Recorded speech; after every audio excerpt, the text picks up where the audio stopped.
Welcome back to the Death Row and Executions channel. I am Paco Rivera. In Florida this month of May, yes, it's still May here, even though this video won't begin showing until June. This month of May, Florida's governor, Ron DeSantis, did it again.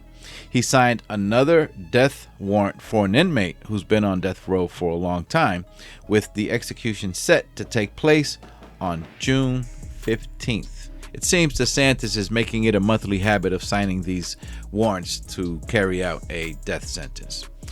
Duane Eugene Owen is scheduled to be executed for the sexual assault and murder of 14-year-old Karen Slattery in Delray Beach, Florida, while she was babysitting two young girls at a home. And he sexually assaulted and killed 38-year-old Georgiana Worden in Boca Raton, Florida, while she had been asleep in bed at her home with her two young daughters in another room, asleep in their beds.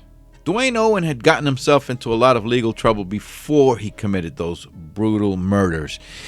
He was already registered as a sexual offender for exposing himself to various women on multiple occasions. In 1984, however, it appears that he took that to another level. It was learned after his arrest that he was the one who had entered the home of a woman alone at her home in Boca Raton and beat her in the head with a heavy object while attempting to sexually assault her, and later did it again at the home of a second woman in Boca Raton. Those two women survived the attack. Then, on March 24th of that year, 1984, he went for a ride on his bicycle and ended up in the Delray Beach area of Florida, about 10 miles from Boca Raton. And he came upon a house in a neighborhood with the lights on and saw some girls through a window. That home belonged to William and Carolyn Helm. They had two daughters, ages 7 and 3. Inside the home was Karen Slattery, who was dropped off there by her mom about 6:30 that evening to babysit the two sisters while the Helms go out to dinner that night with friends. Karen Slattery was a freshman at Pope John High School, and she was a talented diver who had been scheduled to try out for the United States team. She had only recently gotten her braces removed. By 9 o'clock that evening, Karen had placed the kids to bed as their mother had requested, and at 10 o'clock, Karen called her mother to let her know that everything was going well. Not long after that, Duane Owen parked his bicycle outside and went over to a window in the rear of the house. He used a blade to cut the screen and then forced the window open. He then climbed into the house through the window. Moments later, he attacked Karen in the kitchen, cutting her throat with a knife and stabbing her 18 times. He then dragged Karen, who was still barely alive, into the master bedroom and sexually assaulted her before fleeing the property. Karen died a short time later. The 7 and 3-year-old girls were still asleep in their beds, unharmed, when their parents, William and Carolyn Helm, arrived shortly after midnight to discover the horrifying scene. The case of Karen's murder was led by Delray Beach detective Rick Lincoln, who would learn that the perpetrator was very careful about not leaving his fingerprints at the property. Remember also that in 1984, DNA science was still in its infancy and not a factor in this case. Apparently, however, Owen did walk around barefoot at some point, and technicians were able to lift a footprint on the property, which was not much to go on since no database was kept for that. And they found a tire track from a bicycle that had recently rolled through the grass. Detective Lincoln later learned that female students at a nearby college, Florida Atlantic University, had reported a man coming around the campus, and on separate occasions he was seen looking into the windows of dorms where they resided.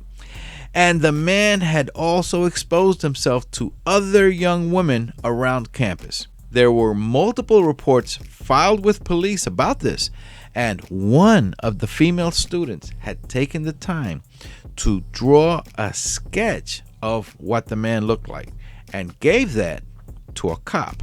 That rough sketch eventually ended up in the hands of Detective Rick Lincoln, who also wondered if this was also Karen Slattery's killer. Lincoln, with the sketch and information given by other students describing the man on campus, began comparing it with pictures in a large book filled with registered sexual offenders in Palm Beach County. And he thought the description and sketch looked a lot like someone in a picture that he pulled from that book. It was a picture of 23-year-old Duane Eugene Owen, who had grown up in Gas City, Indiana, before settling in Florida. Unfortunately, there wasn't enough probable cause on what might be a long shot to have Owen brought in. So the detective set up a lineup of photos of men that will include the photo of Owen to see if the students can positively identify the perpetrator on campus. However, Lincoln had the terrible luck of learning that the students were all away on break from college when he went looking for them, and it would be weeks before they returned. Sometime just prior to the date of May 29th, 1984, the students had returned to campus, and several students were shown the photo lineup, and all of them positively identified Duane Owen as the man who was looking into dorm windows and exposing himself to other students. That's when Lincoln had enough to issue a bolo, be on the lookout for Owen, and to have him arrested for the indecent liberties committed on a college campus. And he intended on questioning him about the murder of 14-year-old Karen Slattery, since Rick Lincoln had a suspicion that Owen might be the killer. But by the time that bolo had been issued, it was too late. On that Tuesday, May 29th, late in the evening, Duane Owen approached the home of Georgiana Worden in the city of Boca Raton. Georgiana was lying in bed asleep after having read from her book, Minstrel's Daughter, by author Judith Krantz. That book will become a major factor in this case, as you will soon learn, which is why I'm mentioning it now. Also in the home, sleeping, were two young daughters of Georgiana, ages 13 and 9. Georgiana Worden had moved to Florida from Schenectady, New York, with her two girls. At the time, she was a single mother, raising her children on her own and working as an executive secretary. Both of Georgiana's daughters are now grown, of course, and according to Facebook, one is residing back in Schenectady, New York, where they had lived before moving to Florida, and the other one is living in San Francisco. I tried adding both of them as friends on Facebook and sent them messages with a request for a picture of their mom so that I can use that in this presentation and offer a nice tribute to their mom along with anything they would like to share with me about her, but neither has accepted my friend request or responded to my messages. Duane Owen once again cut the screen from a window and made his way inside the home of Georgiana Worden with a claw hammer in his hand. He approached Georgiana in her bedroom and immediately began striking her in the head with the claw hammer repeatedly. He then sexually assaulted her. Now, a medical examiner would later testify that Georgiana may have been alive up to about an hour after receiving the blows to her head. Some reports, however, indicate that Owen may have had sex with the body after she was deceased. Early the following morning, now Wednesday, May 30, Georgiana's two young daughters were getting ready for school and discovered their mom bloody and dead in her bedroom. And just a few hours later that morning, a police officer on patrol in Boca Raton who had seen the bolo and had a picture of Duane Owen on hand spotted him walking along a sidewalk and arrested him for the indecent exposure crimes at the college campus. He was taken to the police station and then into a room for questioning, where a Boca Raton detective was present along with Delray Beach detective Rick Lincoln. While Owen was being held as the FAU flasher, and surely police hadn't taken those crimes lightly, Rick Lincoln and Boca Raton detectives felt they had their man. That now included the murder from the night before.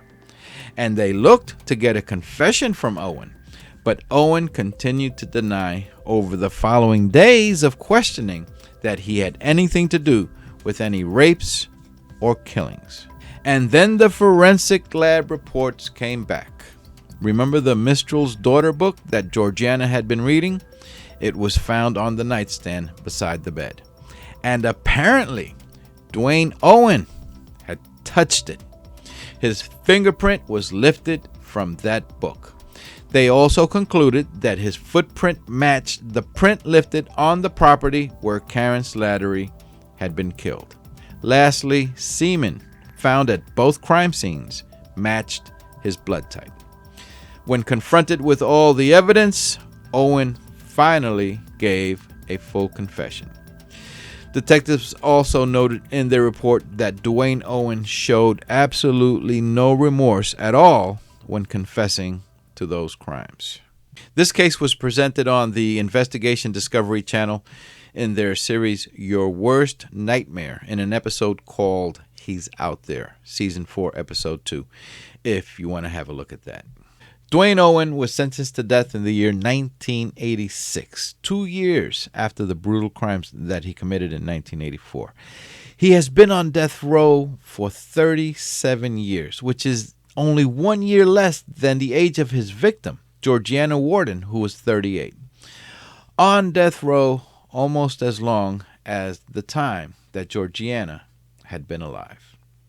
Florida Atlantic University paid tribute to the 14-year-old girl that was killed, Karen Slattery, by naming a lab after her called the Karen Slattery Education Research Center for Child Development. Please remember to subscribe for more death row and upcoming execution stories. I am Paco Rivera. Bye for now.